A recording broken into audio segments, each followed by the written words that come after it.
Tantor Audio, a division of Recorded Books, presents Idle Truth, a Memoir, by Chris Epting and Leif Garrett. Narrated by Roger Wayne. Every experience is a lesson. Every loss is a gain. Sathya Sai Baba. And when they played, they really played. And when they worked, they really worked. Dr. Seuss. Introduction. My bedroom is womb-like, all dark wood and sealed off on the bottom floor of the house, overflowing with my stuff.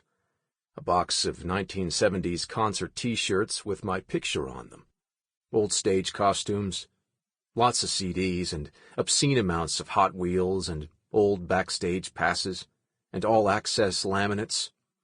I recently took lots of things out of storage, and it surrounds me, mingled with newer purchases like candle holders, incense, and other Zen-like items. My personal cave. I live high up in the wild canyons of Los Angeles, with Malibu below on one side, and the San Fernando Valley below on the other. At the top of this mountain, my rustic house feels like an eyrie. Being nestled up in the trees like this has always made me feel safe and secure. My clock blinks 2:07 a.m. As usual, I'm restless and having a hard time sleeping. Maybe it's the generations of ghosts from my past that find some perverse pleasure in both haunting and taunting me. Whatever it may be, it's the dead of night, and I'm wide awake, edgy, and alone in my bed. A full moon in a deep blue summer sky bathes the ancient woods outside in a silvery light. The young bushy-tailed coyote on my property that has accepted me as a friend is yipping somewhere on the hill. Beyond that, all is quiet and still. My orange-brown cat, a formerly feral warrior named Gizmo, a.k.a. Walter Kitty, pads over to me before settling in at the end of the bed. Like me, restless and instinctively on guard. Then I get a strange urge. I pick up the iPad a friend gave me. Now, I've sort of sworn off technology, holding out for the longest time and even getting a cell phone because I just did not want to be bothered.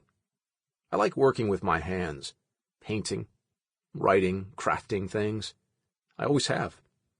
Computers have always left me cold. Still, there's this strange urge. I power up the slim machine, and the screen illuminates my face. Pale blue light in the dark, tightening my pupils. I'm curious. I click a link, and then all of a sudden, there I am, the child actor. I've never done this before. I've never sat and clicked on myself. On the right of the screen, other clips of me sit there, waiting for me to choose them. So I do. One after another. There I am, in so many movies and TV shows in the 1970s. The Odd Couple, The Dating Game. There I am on the Waltons. I keep clicking. Other people have home movies. I have Hollywood productions to chart my growth, along with European and Asian productions. Basically things from everywhere except the Arctic. My parents and siblings change from scene to scene. A handful of additional clicks, and the shy, sensitive young actor magically transforms into the late 1970s teen idol/sex symbol. I've never done this before, and it's making me anxious, nervous even. There I am, chatting with Dick Clark on American Bandstand. Seamlessly, I dissolve from being in Japan to being in Australia, then Germany, Korea, England, prancing and sashaying across stages while singing my big top 10 hit, I Was Made for Dancing. Then I come across a video graphic. Leif. It's my network TV special when I was just 18 years old, with Bob Hope. There I am at the London Palladium doing a comedy bit with the Master. I was the youngest person ever at that time to have his own network special. Girls are screaming for me. There I am, doing comedy with Brooke Shields and Marie Osmond. Another click, and there I am with Tatum O'Neal. Models, playmates, old girlfriends and lovers, Nicolette Sheridan. I found something beautiful in all of them, and I wanted them all. I keep clicking. Like so often in my life, I get addicted. I see myself growing older. It hits me. My life is literally flashing before my eyes. And then I get to those clips, the ones that I never wanted to see, the ones in which I have become addicted to heroin. I'm watching myself as a man now, and I'm watching myself lying to people in a series of interviews. There's a news clip about my arrest, that damn mugshot. Then I get to the documentary, the one it seemed like the whole world watched about me, the big one. I'm sitting there on camera saying that I was clean, but I wasn't. I just wished that I wasn't the only one that thought no one else knew. I was kidding myself, and it wasn't funny. That was my secret. At least I thought it was. Did everyone know? Was I kidding myself? The night that show first aired back in 1999, Jane's Addiction guitarist Dave Navarro had a viewing party at his infamous Hollywood Hills house, where we had been doing drugs for years. I had to leave the room. I couldn't stand to watch myself betraying myself. And Dave, I'm sorry about nabbing that ball of tar heroin you left out for someone to steal. I fell for it hook, line, and sinker. You know how addicts are always jonesing with no money in their pockets. Alone in the dark, it's becoming more and more obvious just how many truths I have kept in over the years. Not just from those around me, but most important, from myself. I've denied and buried so much. Decades worth of emotions, stories, deceit, layers of joy and pain. Behind those flickering images, I now see a story in front of me, and I know it's finally time to tell that story. There's no more time to waste, no more running from the past. There are no more people to be scared of, no more abusers to hide from. I'm tired of the ghosts. I'm ready to confront everyone and everything. I'm also ready to relive the magic that I got to experience, and there was a lot of it. I decide in that moment that these ghosts need to come out. All of them. So they will. Prologue. The sickening screams were coming at me in stereo. About 50 feet down the hill, my friend Roland's voice, though muffled inside my flipped-over black Porsche 911, still managed to pierce the cool November air. "Get me out of here," he wailed. "I can't feel my legs." Up near the top of the hill, where I had just managed to climb in search of an emergency call box, the family whose car we had clipped, just before rolling down the embankment, was standing outside their car. The father was yelling at me. "What the hell were you doing? You could have killed us!" Down below, Roland's screams kept wafting up, fainter, but still there. The screams of anger and screams of agony transformed a normal night into a nightmare. Just an hour earlier, I had been on top of the world. I was the one everyone desired. I was a jet-set pop star, a pin-up, a platinum-haired teen idol with gold and platinum records to back it all up. In this moment, right after the crash, scarred and scared, I felt everything being stripped away and my truth being revealed. The singing career, the teen idol, it was all a fraud. A fantasy concocted by adults who knew how to make money but knew nothing about protecting a child. I wasn't that made-up, androgynous fantasy on countless Tiger Beat magazine covers. I wasn't even a singer. I was an actor, and a good one. I was also, at that moment, a petrified, confused, lonely 17-year-old kid on a hillside in the middle of a horrifying Hollywood night that was getting worse by the second. I was also a functioning alcoholic and a drug addict, already hooked on Quaaludes, pot, and cocaine. I had everything, but I had nothing. The screams continued, rattling both sides of my brain, tearing at the seams of my dwindling sanity. I never could stand the sound of screams. Part 1. Before. Screams. The sound of screams had me shaking as I hid under the table in our tiny kitchen. My dad's raging abuse of my beautiful mom is one of the first things I can remember hearing as a young child. "Your life belongs to me, so don't ever think about leaving with my kids, because if you do, I'll hunt you down with a bottle of acid and throw it right in your pretty little face." Blaring, hurtful words designed to inflict pain and fear, relentlessly torturing my mom and terrifying both me and my younger sister, Dawn. We were used to screams, but that didn't make being in this horrific environment any easier. I came into the world on November 8, 1961, a loud and feisty Scorpio born smack in the middle of Hollywood. It was my mom, Carolyn, who gave me my name because it means beloved in Norse. My middle name, Per, means rock, also strength. As my mom tells it, I did everything early. At 6 months, I was swimming in the pool. At 10 months, I was walking. And at 1.5 years, I was speaking in complete sentences. No time to waste. I'm the same way today. My sister Dawn was born 14 months later. Most of the memories I have of my dad, Rick, involve yelling at and berating my mother. Automatically, I was protective of her. Maybe it's because she's a fellow Scorpio, or maybe it's simply the special bond that I think exists between most mothers and sons. Fathers seem to decide early on what they want their sons to be, in many cases. Mothers, I would suggest, are more given to allowing their sons to bloom into what they naturally are destined to be. Regardless, it was hellish at home. I remember a trip to the Grand Canyon when Dawn, just a couple of years old, dropped something over the rail. My father held her by her ankles upside down, taunting and tormenting her, even shaming her for daring to make a simple mistake. Even in my young mind, I wanted to be away from this situation. Thankfully, when I was 5 years old, my mother packed us up, and we left him. Or he left us.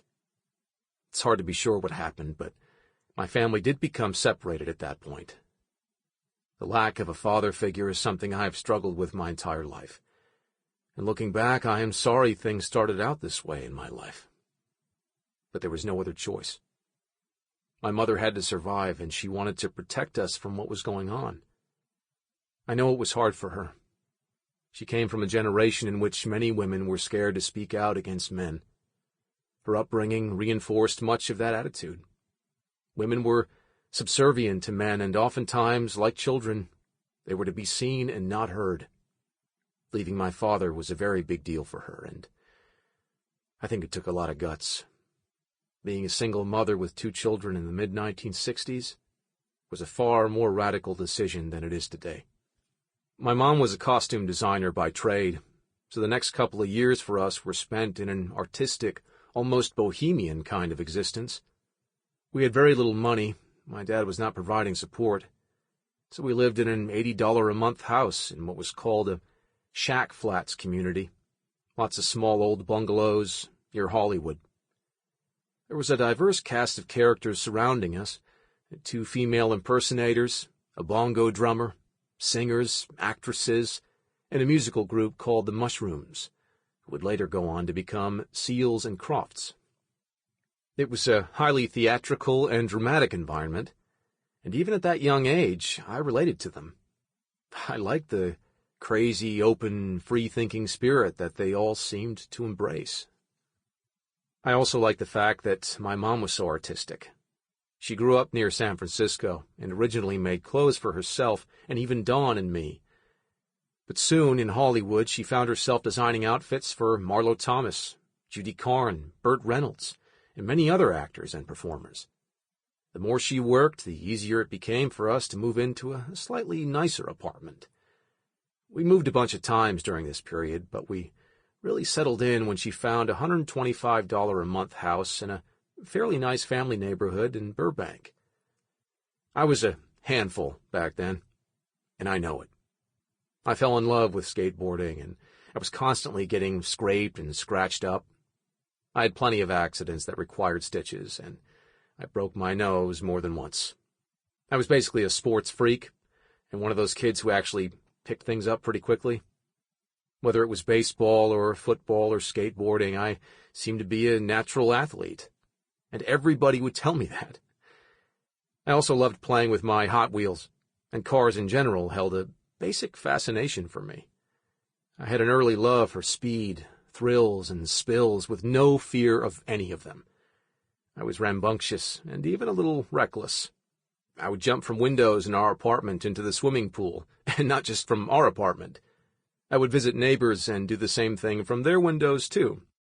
I was a daredevil, and even though I was basically shy and quiet on the outside, on the inside I was a bit of a wild child. I didn't like conforming to what everybody wanted me to be. By the age of 6, I had started wearing my hair a little bit long, and at school some of the kids, even some of the parents, would give me a hard time because they thought I looked like a girl. I was an average student, but I wasn't crazy about school. I liked thinking about all the creative people we had grown up around. Their lives seemed to have far fewer barriers and rules. That appealed to me.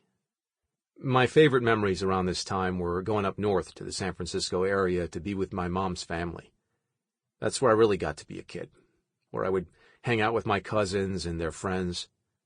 They lived by the bay in Marin County, and my uncle co-owned Edgewater yacht sales, which meant we were on the water a lot. It was so much fun to hang out with all the kids up there, especially my cousin Peter. He was my hero from day one. He's about 5 years older than me, and I always knew he was special. He was a true alpha male, incredibly good-looking, very athletic, and truly charismatic.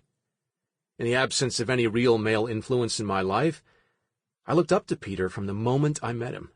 Everybody up there called him Peter Perfect. Peter had such an effect on me. Acting. My mom and sister and I settled into our new life together. We didn't talk to my father, and we never heard from him. In a way, it was like he no longer existed. I guess that was the best way to have it back then. But looking back, I can't stress how different I wish things had been.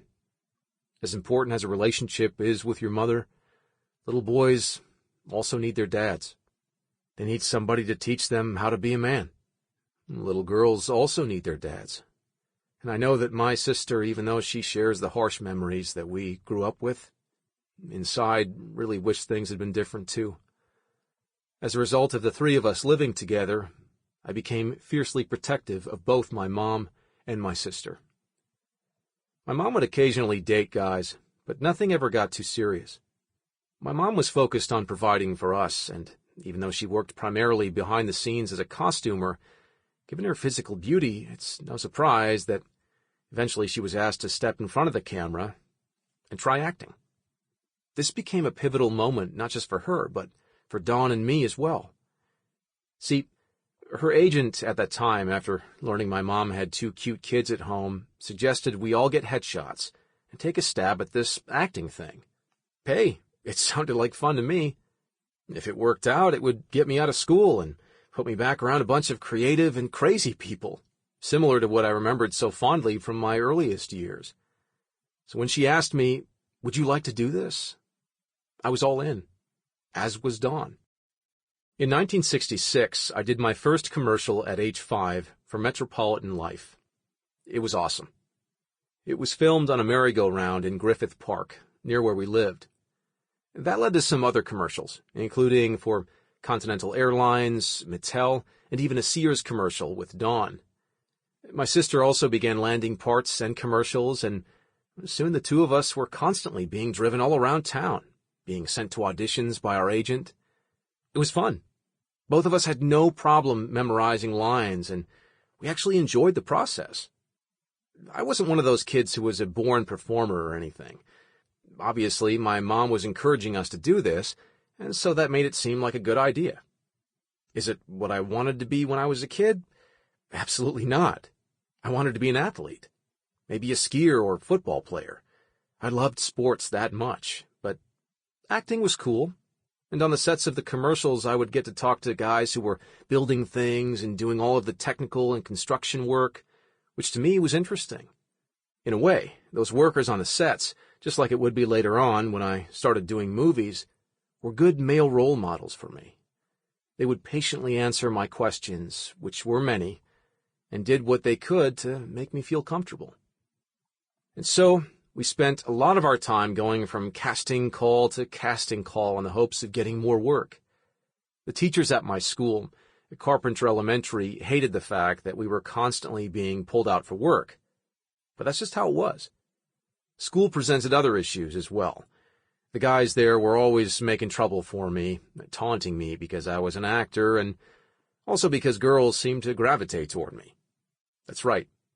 Even before I became a teen idol, girls were drawn to me, and I loved that.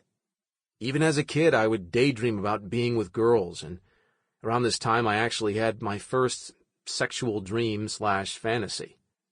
It involved a crush I had on Jennifer, whom I envisioned emerging out of a steamy mist before falling into my arms. But the fact that girls liked me did create hassles for me. I learned early on how to use humor to deflect and sidestep the jealous scorn I'd get from other guys.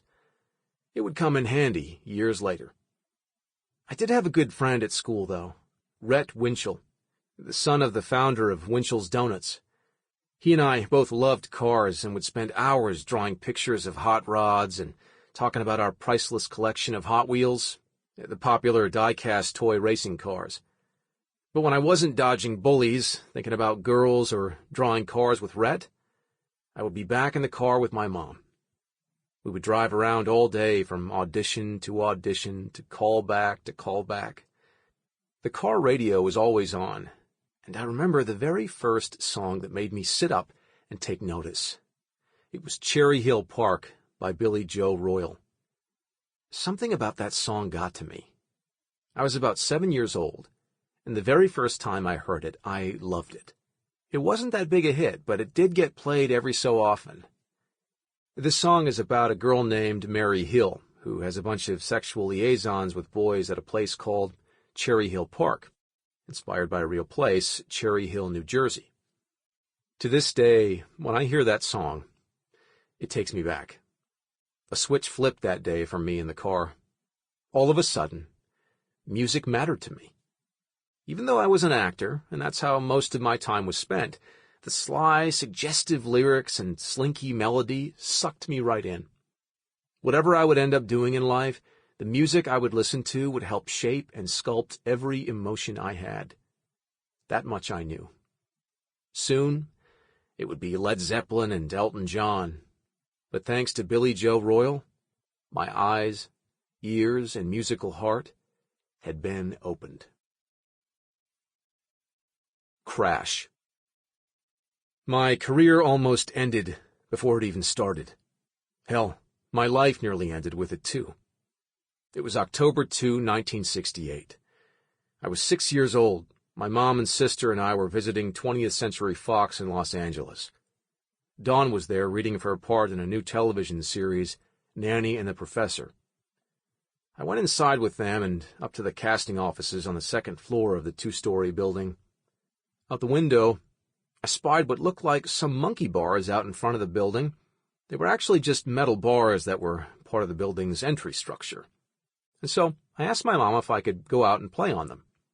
I didn't feel like being cooped up inside waiting with them. It wasn't like today. You could actually do stuff like that, and it was pretty safe. Plus, it was on the lot, so it was a fairly secure environment.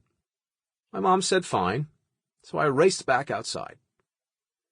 Outside in the warm sun, I was climbing and swinging around when all of a sudden, I saw a small airplane approaching that appeared to be flying closer to the ground than it should have been.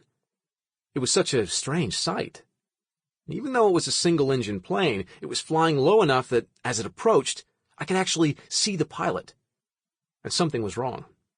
He had a pained look on his face. He was clutching his chest, and then he fell over onto the console in front of him. I literally saw him go unconscious as the plane passed not 30 feet over my head before crashing right into the second floor of the administration building, right near the office where my mom and sister had been. There was a huge orange explosion as it collided with the building. Then fiery debris, glowing and sinister, began raining down from the sky. It was terrifying. Small pieces of burning metal kept finding my clothes, stinging my skin. I could smell the acrid odor of burning hair and realized that some of my hair was burning. And of course, absolute chaos broke out all around me. The plane had just missed crashing into the lavish street set for the movie Hello, Dolly, which was packed with production workers and actors at the time of the crash. As scared as I was, feeling the red-hot bits of debris on my skin, I was most scared for my mom and sister. Had they been killed? I didn't know what to do. All of the adults rushing around me paid no attention to me. I was crying and yelling for my mom and sister, wailing in the madness. In the chaos, I saw my mom come running out of the building, looking desperately for me. To this day, I'm not sure I've ever been so happy in my life. She grabbed me and hugged me and kissed me. She told me that at the last minute they had moved to a room on the other side of the building, thus sparing them. With my sister in tow, we rushed off the lot. This day, that could have been so tragic for all of us, actually wound up playing a big part in what happened next with my family. Dawn would get that role in Nanny and the Professor, playing Prudence Everett. She escaped with a job. I got away with my life. My Three Sons. In 1969, when the television pilot for Nanny and the Professor did not initially sell, Dawn was released from her contract with ABC. She was then cast as Dodie Douglas in the long-running family comedy television series My Three Sons. ABC sued unsuccessfully to get her to perform in Nanny and the Professor after she had already been cast for My Three Sons. My Three Sons had been on the air since 1960, and in a foretelling of how many other TV series over the years would try to inject some life into a show that was approaching the end, they introduced a cute new character. Remember when the Partridge Family introduced Ricky Stevens? Or when the Brady Bunch introduced Cousin Oliver? This was before all of that, and it made Dawn famous almost instantly. I was very proud of her, but I was also a little bit jealous. She was younger than I was. We had both been going to a lot of screen tests and auditions, and just like that, she was part of a hit TV series. That's what I wanted, but we all benefited from it. I would get to go on the set and watch her work, and there was also some travel involved that I got to take part in as well. I remember a fun trip to Phoenix for a charity event all of the actors were taking part in. My mom obviously liked it because it provided a steady income for us, and that helped us through what were becoming some fairly lean years. One thing that happened to Dawn on My Three Sons provided another glimpse into the future, how they marketed the doll that she played with on the show. Remember Myrtle? Well, Myrtle was actually marketed by Mattel and was one of the most popular toys of the year. But there was an issue. Dawn's image was included on the packaging, but she never received any money for that. My mother, and I suppose our agent as well, was not savvy about things like licensing and merchandising, so she missed out on that opportunity. It was that kind of lack of awareness that would ultimately cause me problems as well. But that was still a few years away. Bob and Carol and Ted and Alice. The very first time I ever found myself in front of a movie camera was in the fall of 1968, shooting what would become a very important cultural cinematic moment. Bob and Carol and Ted and Alice. My mom wasn't able to be on set with me this time because she actually had landed her own part in a movie called The Love God, starring Don Knotts at Universal. Dawn was busy working on that pilot for Nanny and the Professor.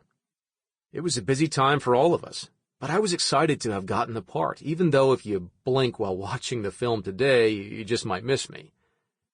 Being around all of those great actors, Elliot Gould and Robert Culp, and especially Diane Cannon and Natalie Wood, was exciting for me. The film was directed by Paul Manzurski and would eventually go on to earn 4 Academy Award nominations in 1970.